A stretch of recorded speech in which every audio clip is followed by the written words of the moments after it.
Hello student, good morning. कल हम लोगों ने अर्थ के आधार पर शब्दों के भेद पढ़ा। अर्थ के आधार पर शब्दों के दो भेद बताए गए, सार्थक शब्द, निरर्थक शब्द। सार्थक शब्दों के बारे में बताया गया, जिन शब्दों का कोई अर्थ होता है उन्हें सार्थक शब्द कहते हैं, जिन शब्दों का कोई अर्थ नहीं निकलता उन्हें निरर्थक शब्द कहते हैं। हम लोगों ने कल देखा सार्थक शब्दों के भेद। सार्थक शब्दों के भेद हैं एकार्थी शब्द, अनेकार्थी, पर्यायवाची शब्द, विलोम या विपरीतार्थी शब्द। हम लोगों ने कल देखा एकार्थिक शब्द क्या है, जिन शब्दों से एक ही अर्थ का बोध होता है उन्हें एकार्थी शब्द कहते हैं। कल हम लोगों ने इतना पढ़ा इसको। अनेकार्थी शब्द, जिन शब्दों से एक से अधिक अर्थों का बोध होता है उन्हें अनेकार्थी शब्द कहते हैं। आज हम लोग पर्यायवाची शब्द के बारे में जानेंगे। यह भी सार्थक शब्द का एक भेद है। पर्यायवाची शब्द, ध्यान से देखना बच्चों। पर्यायवाची शब्द या समानार्थी शब्द। अब देखो पर्यायवाची शब्द क्या होता है। समान या एक जैसे अर्थ वाले शब्द पर्यायवाची शब्द कहलाते हैं। ध्यान से देखना, समान या एक जैसे अर्थ वाले शब्द पर्यायवाची शब्द कहलाते हैं, इसीलिए इसको समानार्थी शब्द भी कहा गया है। एग्जाम्पल देखो, जैसे ये उदाहरण है तुम्हारे सामने, सूर्य निकल आया है। सूर्य निकल आया है। दूसरा सेंटेंस बन रहा है सूरज निकल आया है। सूर्य और सूरज दोनों शब्द का एक ही अर्थ है, इसलिए यह दोनों पर्यायवाची शब्द हैं। इनका भी अर्थ सूरज है, इसका भी अर्थ सूरज है। ठीक है, आगे देखो एग्जाम्पल। बगीचे में फूल खिले हैं। बगीचे में फूल खिले हैं। बगीचे में पुष्प खिले हैं। तो फूल और पुष्प दोनों एक ही समान अर्थ वाले हैं, इसलिए यह पर्यायवाची शब्द हैं। ठीक है, समझ में आया।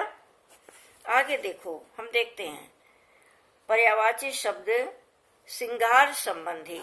श्रृंगार संबंधी कुछ शब्द यहाँ दिए जा रहे हैं, ध्यान से देखना। कंगन, कंगन शब्द जानते हो ना। कंगन को और क्या कहा जाता है? कड़ा, चूड़ा, कंगन, कंकड़, माला, कंठहार, हार, परिधान, वस्त्र, परिधान, लिबास, पोशाक, पहनावा। ये कुछ श्रृंगार संबंधी तुम्हें पर्यायवाची बताए गए। वैसे बहुत सारे हैं, देखिए हमने यहाँ थोड़ा तुम्हें समझाया है कि श्रृंगार संबंधी भी ये शब्द हैं पर्यायवाची। अब देखते हैं प्रकृति से संबंधित पर्यायवाची प्रकृति से संबंधित पर्यायवाची शब्द देखो, ध्यान से देखना। नदी को और क्या क्या कहते हैं? नदी का समानार्थी शब्द क्या है? नदी लिखो या ये सारे शब्द लिखो, सबका अर्थ एक ही है। ठीक है, नदी को जैसे कहेंगे सरिता, तटनी, निर्झरणी, नदी का पर्यायवाची शब्द है। ठीक है, समुद्र, सागर, जलधि, उदधि, रत्नाकर, ये सारे शब्द का अर्थ है समुद्र। इसकी जगह पर ये सारे शब्द प्रयोग किए जाते हैं। उपवन, उपवन को देखो, उद्यान, वाटिका, बाग, बगीचा, ये सारे शब्द उपवन की जगह लिखे जाते हैं। अगला शब्द है बादल। बादल को देखो क्या क्या और कहते हैं, और इसका भी समान अर्थ है। बादल जैसे है उसी तरह इनका भी समान अर्थ है। जलधर, पयोधर, जल को धारण करने वाला, पयोधर, पैमाने पानी, दूध, पयोधर, पानी को धारण करने वाला। नीरद, नीर देने वाला। घन, दिखाई दे रहा है, बादल को, इन शब्दों को भी यूज करते हैं। बादल लिखो या इन शब्दों को भी लिख सकते हो। पहाड़, पहाड़ को देखिए क्या क्या और कहते हैं। पर्वत, शैल, गिरी, भूधर। पहाड़ का पर्यायवाची शब्द है, समानार्थक शब्द है। तो ये सब दिखाई दे रहा है। प्रकृति से संबंधित कुछ पर्यायवाची शब्द यहाँ दिए गए हैं। अब देखिए आगे, पशु पक्षियों संबंधी शब्दों के पर्यायवाची शब्द। पशु पक्षियों संबंधी, भालू को देखो क्या क्या कहते हैं। रीछ, भालुक, वृक्ष, अश्व, अश्व, घोड़ा, तुरंग, हय, घोटक। ये सारे शब्द जो हैं इसका अर्थ ही अश्व है।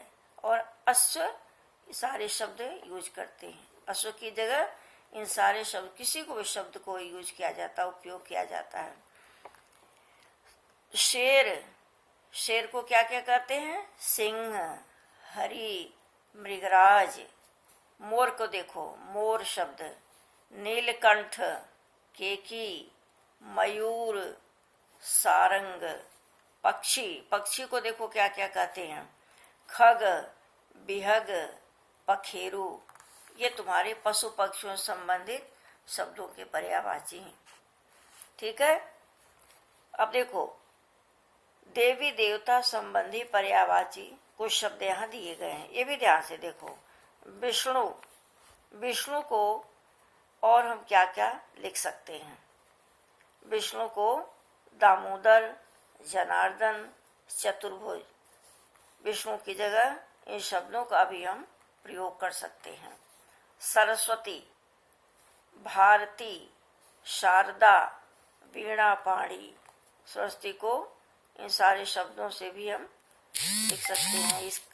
इन सब का अर्थ भी सरस्वती है। कुबेर, धन के राजा। कुबेर को क्या क्या कर सकते हैं, लिखेंगे। धनेश, यक्षराज, धनेश्वर, धनपाल, पार्वती, शिवा, उमा, गिरिजा। देवता, देवताओं को क्या क्या कहेंगे। देव, सुर, अमर, अजर। ठीक है। इन सारे देवता को इन नामों से भी संबोधित कर सकते हैं और इसको हम लिखने में इसका प्रयोग कर सकते हैं। इंद्र को और क्या क्या कहा जाता है, देखो। सुरेश, महेश, देवेंद्र। ठीक है। अब अवस्था संबंधी एक शब्द और देख लो। वैसे तो बहुत सारे शब्द हैं, लेकिन हमने तुम्हें थोड़ा सा संकेत दिया है यहाँ। उन्नति, अवस्था संबंधी। उन्नति को और क्या कहते हैं। उत्थान, विकास, प्रगति, अभ्युदय। इन सारे शब्दों का अर्थ भी उन्नति होता है। इसलिए इसको इसकी जगह हम इन सारे शब्दों को प्रयोग में ला सकते हैं। ठीक है। अब देखते हैं, अब हमारा अगला है विलोम शब्द। यह भी सार्थक शब्द के अंतर्गत आता है। विलोम शब्द देखो क्या है। विलोम का अर्थ होता है उल्टा या विरोधी। ध्यान से देखना, विलोम का अर्थ क्या होता है, उल्टा या विरोधी। जो शब्द परस्पर विरोधी अर्थ देते हैं उन्हें विलोम शब्द कहा जाता है। जो शब्द परस्पर विरोधी अर्थ देते हैं उन्हें विलोम शब्द कहा जाता है। आगे देखिए, प्रभावशाली संवाद या बातचीत के लिए वाद विवाद, भाषण, परिचर्चा हेतु विलोम शब्द महत्वपूर्ण होता है। ये कहाँ महत्वपूर्ण होता है, प्रभावशाली संवाद जब हम करते हैं या बातचीत करते हैं, वाद विवाद करते हैं या भाषण देते हैं, किसी बात पर परिचर्चा करते हैं, तो विलोम शब्दों का महत्वपूर्ण उपयोग होता है। वहाँ पर इसका प्रयोग किया जाता है। कुछ विलोम शब्द हम तुम्हें दिखा रहे हैं, इसको ध्यान से समझो। शब्द है मृदु। मृदु माने होता है कोमल, मृदु। और इसका विपरीत अर्थ क्या होगा, विलोम शब्द क्या होगा, कटु। दंडित, दंड देना। इसका विरोधी शब्द क्या है? विलोम शब्द पुरस्कृत, पुरस्कार देना। लाभ ही, हानि, लाभ का उल्टा हानि। प्रेम, घृणा, नफरत। मुग्ध, मोहित होना। क्षुब्ध, नाराज होना। स्वाधीन, अपने अधीन, पराधीन, परतंत्रता, दूसरे के अधीन होना। सुर, देवता, असुर, दानव। मिठास, खटास, राजा, रंग, ये सारे विलोम शब्दों में दिखाई दे रहे हैं। ये शब्द हैं जिनका उल्टा ये है। जन्म, जन्म का उल्टा मृत्यु।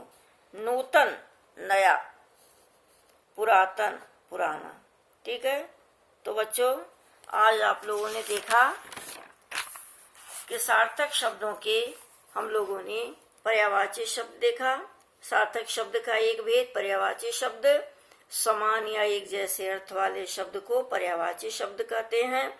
हमने कई एग्जाम्पल तुम्हें दिखाए। और सार्थक शब्द का एक भेद है विलोम शब्द। विलोम का अर्थ होता है उल्टा या विरोधी। जो शब्द परस्पर विरोधी अर्थ देते हैं उन्हें विलोम शब्द कहा जाता है। प्रभावशाली संवाद या बातचीत के लिए हम इसका प्रयोग करते हैं। और विलोम बहुत सारे यहाँ हमने विलोम शब्द तुम्हें समझाए। हमें पूरा विश्वास है जो समझाया गया वो तुम्हें समझ में आया होगा। कल हम लोग नए टॉपिक के साथ फिर मिलेंगे। Thank you student.